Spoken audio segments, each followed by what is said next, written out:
আসসালামু আলাইকুম। আমি শাইমা আক্তার পলি, প্রতিবন্ধী নারী দল সদস্য। আমি এক শারীরিক প্রতিবন্ধী। আমার বাড়ি পুরাতন কুষ্টিয়া। আপনার এলাকায় কি কোনো প্রাকৃতিক দুর্যোগ হয়েছে? 3 বছরে আমাদের গ্রাম তো আমার মনে হয় যে প্রচুর বৃষ্টি হয়েছে, এতে আমাদের খুবই সমস্যা দেখা দিয়েছে। এবং আবার আপনার এমন রোদ, মানে খুবই রোদ, তাপমাত্রা, অতিরিক্ত তাপমাত্রা। আমরা বন্যার কারণে আমরা খুবই কষ্ট হয়েছে আমাদের প্রতিবন্ধী।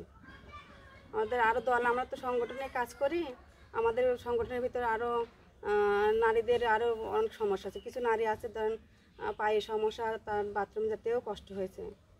মানে আপনার কাজকর্মে যাওয়ার জন্য তখন তার রাস্তাঘাটে যে অবস্থা, সেখানেও সে বাধা পাইছে, খুব কষ্ট হয়েছে। এই প্রাকৃতিক দুর্যোগের কারণে আপনার নিজের কোনো অসুবিধা হয়েছে?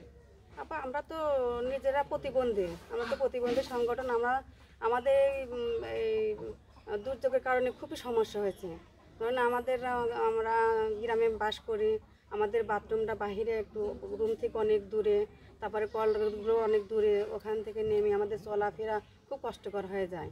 আবার রাস্তাঘাটে দোকানপাটে যেতে গেলেও আমাদের এই বন্যার কারণে, পানির কারণে আমার খুবই কষ্ট হয়ে যায় সেখানে দোকান থেকে কোনো জিনিসপাতি আনতে গিয়ে।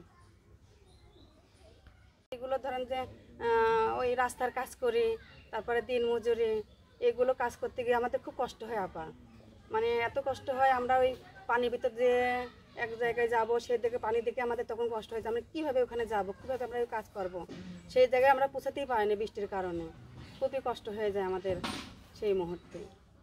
হ্যাঁ, তারপর ওই যে আমরা যখন এই বন্যার কারণে আমরা মিটিংটা করতে পারিনি ঠিক মতো, তারপরে আমাদের গ্রুপের যে সদস্যগুলো আছে তারা একদিকে পুরাই অথবা প্রতিবন্ধী, আর একদিকে অন্যরকম গরিব, তারপরেও নারী, এদের খুব সমস্যা হয়। আমি একদম প্রতিবন্ধী, আমি একটা মেম্বার, আমি যথেষ্ট মানে সহযোগিতা করি, তারপরও আমার বৃষ্টির কারণে আমি নিজে আমি খুব ভয় পাই যে আমি এভাবে কীভাবে আমি ইউনিয়ন পরিষদে যাব। আমার রাস্তাঘাটে প্রচুর পানি, আমার পানি দেখে ভয় লাগে, আমি পড়ে যাব কি, আমি যেতে পারছি না, খুব কষ্ট হয়ে যায়। তখন আমি আমার সংগঠনকে আমি হেল্প করতে পারি না, এই বৃষ্টির কারণে খুব কষ্ট হয়ে যায়। জলবায়ু পরিবর্তনের যে বিষয়টা, এই পরিবর্তনের কারণে হচ্ছে আর কি অসুবিধা হয়েছে আপনার? এই 3 বছর যাবত আমাদের যে মানে রোদের তাপমাত্রা ছিল, এই তাপমাত্রাতে আমাদের প্রতিবন্ধী এবং যারা আগুনে পোড়া, এদের প্রচণ্ড কষ্ট হয়েছে। কারণ কি, ধরেন আমি নিজেই বলি, আমার এক হাত শারীরিক, আমি না শারীরিক প্রতিবন্ধী, আরেকটা হাত ধরেন এরকম, এই কলেতে পানি উঠাতে গেলে এত কষ্ট, লেয়ার এত নিচে নেমে গেছে, মানে আমি যদি 20টা চাপও দিই, মানে আমার 1 গ্লাস পানি হবে না, এক চাপে 1টা ফোঁটা করে পানি বেরোয়।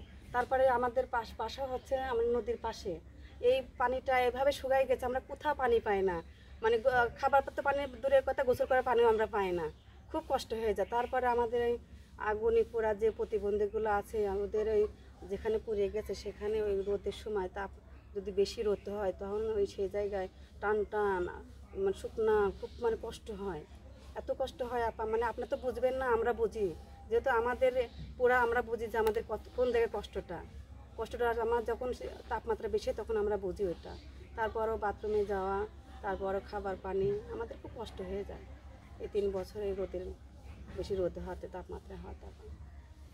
যে সমস্যাগুলো হচ্ছে, এইটা মোকাবেলা করার জন্য সংগঠনে কি কোনো আলোচনা হয়েছে?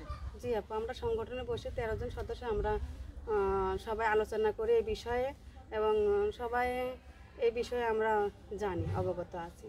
আচ্ছা, কতজন অবগত আছেন? আমরা 13 জন সদস্য আছি, 13 জনে জানি, কিন্তু সবাই আমরা গ্রাম বোঝেন না, সবাই সুন্দর করে গুছানো আপনাদের এভাবে বলতে পারবে না, কিন্তু সবাই জানি আমরা বিষয়টা।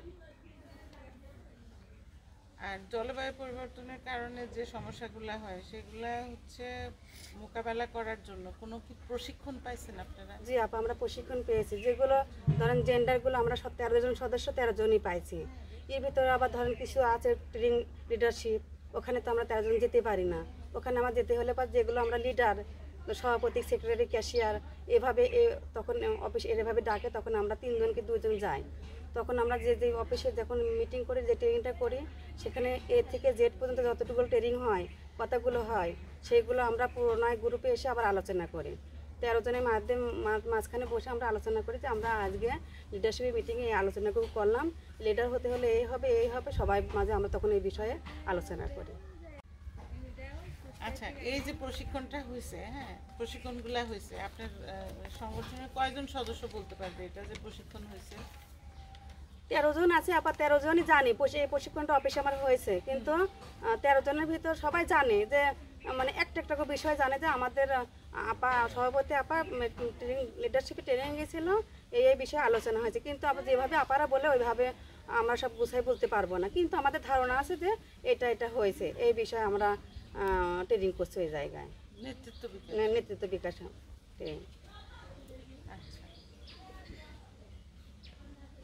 শুনছেন, ওইটার মধ্যে থেকে একটা কি কোনো বিষয় নিয়ে কথা বলতে পারবেন, যে কোনো একটা? জি আপা, আমরা প্রশিক্ষণে যা দেখলাম যে আমরা এই যে গাছগুলো লাগাবো, আমরা এই একটা গাছ লাগাবো, গাছের উপকারিতা কি কি, তো আমরা তখন জানতে পারলাম যে একটা গাছের ধরেন নিম গাছেরও আমরা কথা বলি, নিম গাছটা হচ্ছে নিমের পাতা হচ্ছে তিতা, ওই নিমের পাতা দিয়ে আমরা যদিও কারো অসুখ হয়, এই যে গায়ে পচরা হয়, তখন সেই নিমের পাতা যদি আমরা বেটে ওই হলুদ দিয়ে গায়ে লাগানো হয় তাহলে সেই চুলকানিটা কমে যায়।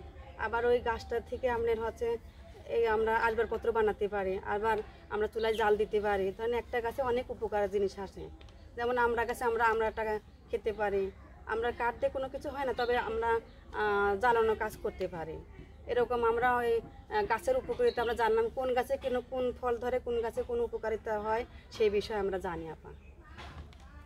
জেন্ডার প্রশিক্ষণ হয়েছে আপনাদের? জি আপা। তো জেন্ডার প্রশিক্ষণ মানে জেন্ডার সম্পর্কে কি একটু বলতে পারবেন আমাদের? নিজে কি বোঝেন, আপনার কাছে কি মনে হয়?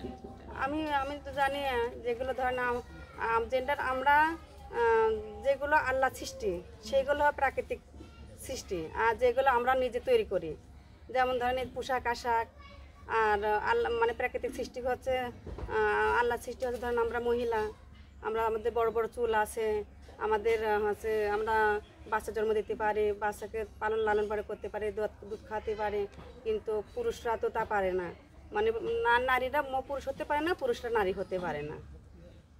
আমি আমার ফ্যামিলি থেকে, পরিবার থেকে, আমার শ্বশুরবাড়ি থেকে আমার পুরোপুরি অধিকার দিয়েছে যে না, তুমি তোমার অধিকার তুমি যাচাই করে নাও, তুমি তোমার অধিকার তুমি প্রতিষ্ঠিত করে নাও, কিন্তু আর একটা নারী যদি যায় তখন তার পরিবার থেকে বলবে এই তুমি কোন যাবা, তুমি মহিলা মানুষ, তুমি ঘরে থাকো, রান্না বান্না করো, নামাজ কালাম পড়ো, তুমি ঘরের কাজ করবা, আর পুরুষরা বাইরের কাজ করবে, তারা দোকানপাটে যাবে, বাবার সাথে করবে, মানে পুরুষের যেভাবে স্বাধীন আছে সেভাবে নারীদের স্বাধীনতা দেওয়া হয়নি। যে ওয়ার সুবিধার জন্য আর কি পদক্ষেপ নেওয়া যাইতে পারে ওয়ার সুবিধার উন্নতির জন্য? না ঠিক আছে, আমাদের যে ধরেন যে সংগঠনে আমরা সবাই আগুনে পোড়া এবং প্রতিবন্ধী, আমাদের সংগঠনের সুবিধার জন্য যেমন আপনার ইউনিয়ন পরিষদ আছে, তারপরে মহিলা অধিদপ্তর আছে, এখানেও অনেক সহযোগিতা দেয়, সমাজসেবা আছে, এখানে দ্বারা আমরা হচ্ছে প্রতিবন্ধী তাদের ভাতার জন্য, এবং মহিলা অধিদপ্তর আছে এখানে আপনার ভিজিবি চালের কার্ডের জন্য, আবার ইউনিয়ন পরিষদে আছে আপনার এখানে যদি ওরা যদি মনে করে তাহলে আপনার পায়খানাগুলো, তারপর কল, এগুলো ওরা দিতে পারবে ইনশাল্লাহ, মনে হয় আমরা সংগঠনে আলোচনা করলে পারে এই বিষয়ে ওখানে পৌঁছাই গেলে ইনশাল্লাহ আমাদের একটা উন্নতির অবলম্বন হবে। কারণ কি আমাদের সংগঠনের বেশি করে প্রশিক্ষণ ট্রেনিং, আমরা যদি বিষয়ে তথ্যগুলো নাই জানি তো আমরা কোথায় যাব, আমাদের আগে তথ্য জানার দরকার যে আমরা কোথায় গেলে আমাদের এইগুলো আমরা পাবো, আগে সেই বিষয়ে আমাদের জানতে হবে, আগে প্রশিক্ষণ নিতে হবে, আগে ট্রেনিং নিতে হবে, আগে আমাদের জানার দরকার হবে, তারপরে আমরা সেই জায়গায় গিয়ে পৌঁছাবো। আচ্ছা, আপনি তো বললেন যে অনেক প্রশিক্ষণ হয়েছে, হ্যাঁ, তো প্রশিক্ষণের মধ্যে দু একটা নাম বলেন যে হচ্ছে এই প্রশিক্ষণটা আমার ভালো লাগছে খুব।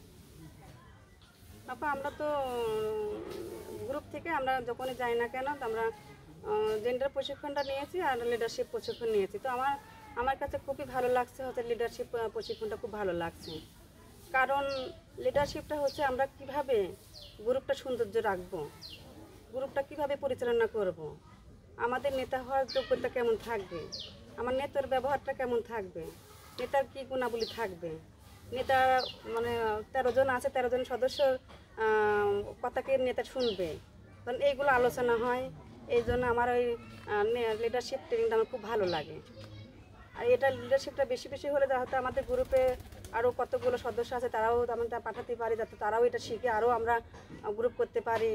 আমার এই জন্য এই লিডারশিপটা ট্রেনিংটা খুব ভালো লাগে। এটা কি আমাদের অফিস থেকে নিয়েছেন আম গাছটা? আচ্ছা, পরিবেশ বিষয়ক ওই যে সচেতনতা প্রশিক্ষণ করেছেন সেটার সঙ্গে? আচ্ছা আচ্ছা, পেয়ারা গাছটা ওই জায়গায় আছে, এই বৃষ্টির কারণে বাড়াতে পারিনি। কোনো ব্যাপার না, ও বেঁচে আছে সেটাতে আমরা খুশি যে এই, জলবায়ু পরিবর্তনের এই ধকল সামলায় সে বেঁচে আছে এখনো, সেটাতে আমরা খুশি। আচ্ছা, এখানে এই মুরগি এগুলো হচ্ছে আমরা সেই আয় বৃদ্ধিমূলক কাজে। আচ্ছা, এখানে দুইটা আছে, তারা খেলছে। এটা আমাদের পলিয়াপার মুরগির ঘর। বাহ, এই খাবারগুলো খায়, ওই যে খাবার দিয়ে রাখে, রাত্রে খায় আর সকালে বাইরে। পলিয়াপাদের হাঁসের ঘর।